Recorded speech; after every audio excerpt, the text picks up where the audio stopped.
What could cause Christ to be sorrowful? In the entire ministry of Christ, in the whole of his life, it was recorded once that he was sorrowful. Stick with me to the end of this video to find out why Christ was sorrowful.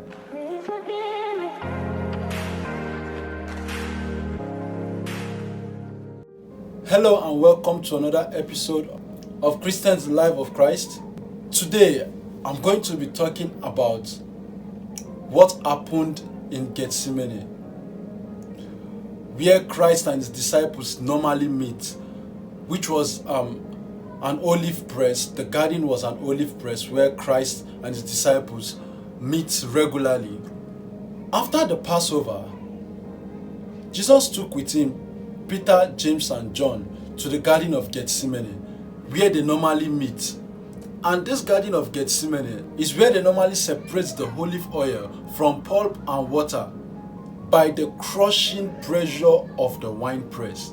Now Christ took them to where they normally meet, while he himself was feeling the same thing as what the place was feeling.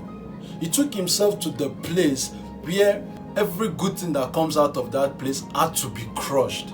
In this episode, we shall be talking more about what happened in the garden, the entering of Christ into the garden and how he came out from the garden joyfully. Stick with me and find out more. Now, the whole question I started asking myself is, how will Christ go into a garden and he prayed? God did not say anything to him, and he came out and he was feeling fine. I was like, how did this happen? Every one of us has a Gethsemane point in our life. Every one of us, if whether we like it or not, one day we would get to our own Gethsemane. So instead of us running from Gethsemane, I took my time to make some research to let us know what we should do when we get to our own Gethsemane. Now, after Christ went for the first time to pray, he went there and he said this. Let me read from Matthew chapter 26 and from verse 38. It says, "Then said to them, my soul is overwhelmed with sorrow." I'm reading from NIV. "To the point of death. Stay here and keep watch with me." 39 says, "Going a little further, he fell with his face to the ground and prayed, 'My Father, if it is possible, may this cup be taken from me. Yet not as I will, but as you will.' Then 40 he said, "Then he returned to his disciples and found them sleeping. 'Couldn't you men keep watch with me for 1 hour?' he asked Peter. The next thing he said, he was like, 'Watch and pray so that you will not fall into temptation. The spirit is willing, but the flesh is weak.'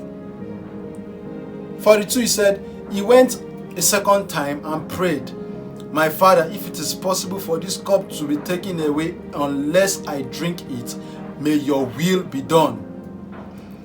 When he came back again, found them sleeping because their eyes were heavy. So he left them and went away once more and prayed the third time, saying the same thing. And look at the magic. Then he returned to his disciples and said to them, 'Are you still sleeping and resting? Look, the hour has come, and the Son of Man is delivered into the hands of sinners. Rise, let us go. Here comes my betrayer.'" Like, if you check out what happened between the 38th verse and verse 41, you could see the expression of sorrow in Christ's speech here. Like, for God's sake, these guys might be tired, like it was said down that their eyes were heavy, and they were not feeling what he was feeling. So he called them that, "Guys, come with me, let us go and pray." Like, they were thinking it was a joke, like, seriously, this man saying he's going to die and all that. Yeah, they kind of believed he was the Messiah. They believed he was the Messiah, but on to the point that this thing became serious, they was not serious about it. So sometimes don't bother about people not taking you serious. Like, God spoke to you. Like, God spoke to you, he didn't speak to them. If you find yourself in any situation like that and you're trying to make people understand, look, they can't understand. It's not their vision, it's your vision. So Christ was expecting these people to like pray with him, to like watch. Then he came out, said, watch and pray. Like, are you guys still sleeping? He was like, you can't even watch with me for 1 hour. So he asked Peter, you guys can't watch with me for like 1 hour, you know? And he was like, watch and pray lest you fall into temptation. The spirit is willing, but the flesh is weak. I'm like, what is the connection of them watching with you and the spirit is willing and the flesh is weak? Like, he was frustrated. He had to talk to Peter. He was like, okay, let me explain this thing to these guys, maybe they will get it a bit. My spirit is willing to take this thing. Like, my spirit wants to die for you guys on the cross, but my flesh is weak.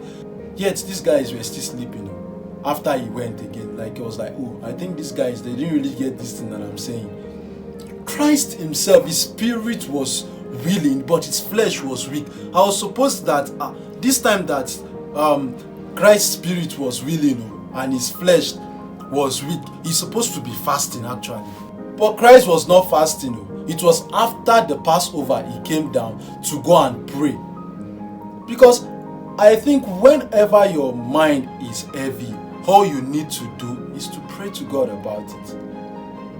So he went back to pray the second time, and he came back, he saw them sleeping. You see how prayer could heal you? The second time when he came back, Christ's voice was like, it was not as if he was that angry anymore. He was releasing what was inside his heart.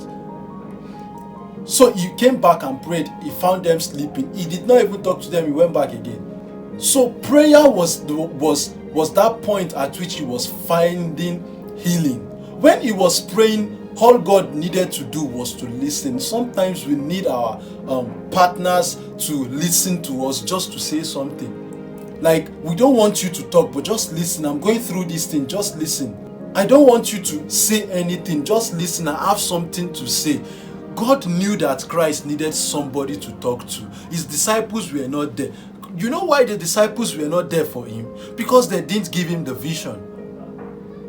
So whenever you feel like this thing that God has put into your hands is that big for you, if your dream is not big enough, that means it was not God that gave it to you. Your dream needs to be big enough. Your vision has to be big enough. Like, your God is big. That is why your dream is big. You can't have a big God that do small things. God do big things. So when your dream is little, you need to go back to sleep. He had to go back the third time, praying the same thing for good 3 hours. I would have prayed like 9 hours if I was the Son of God, because I don't know how it feels, but the person that is supposed to save the whole world from their sins, it took him 3 hours to heal through.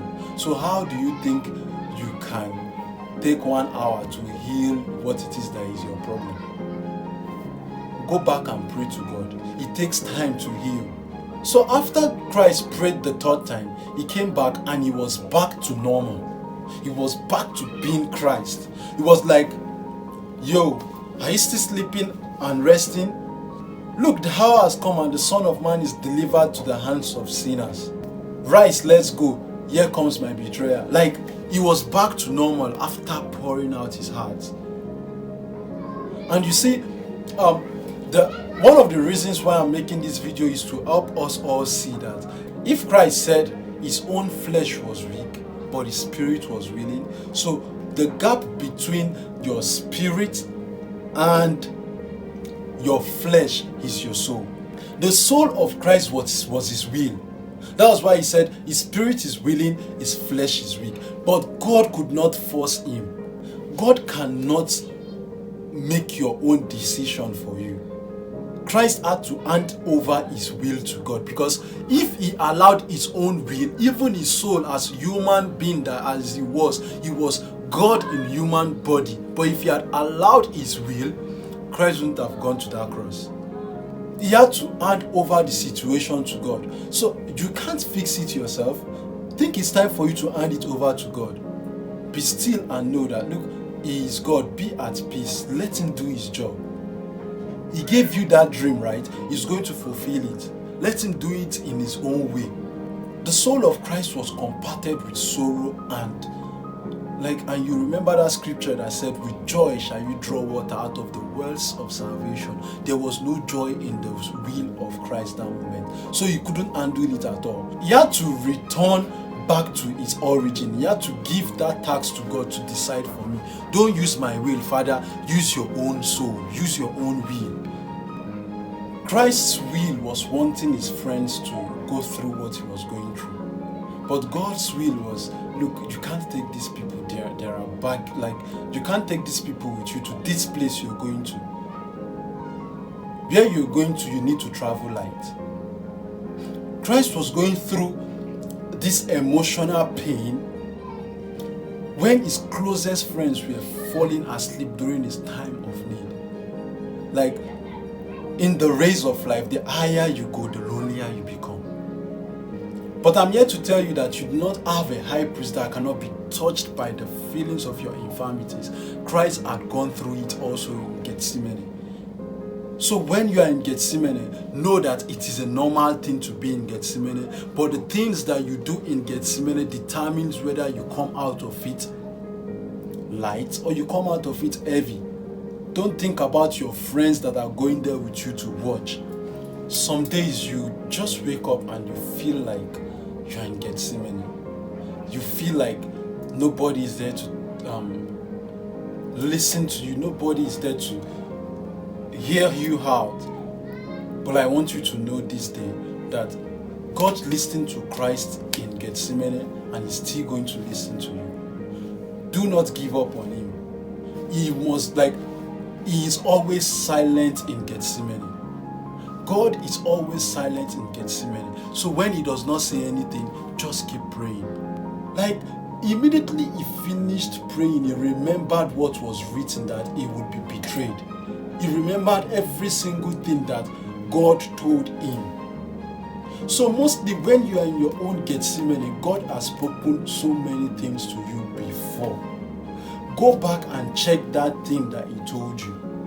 There is no lecturer that comes teaching you during your examination period. Do your own work. Work out your salvation this time around. Like, go back to those things that He told you and believe in them.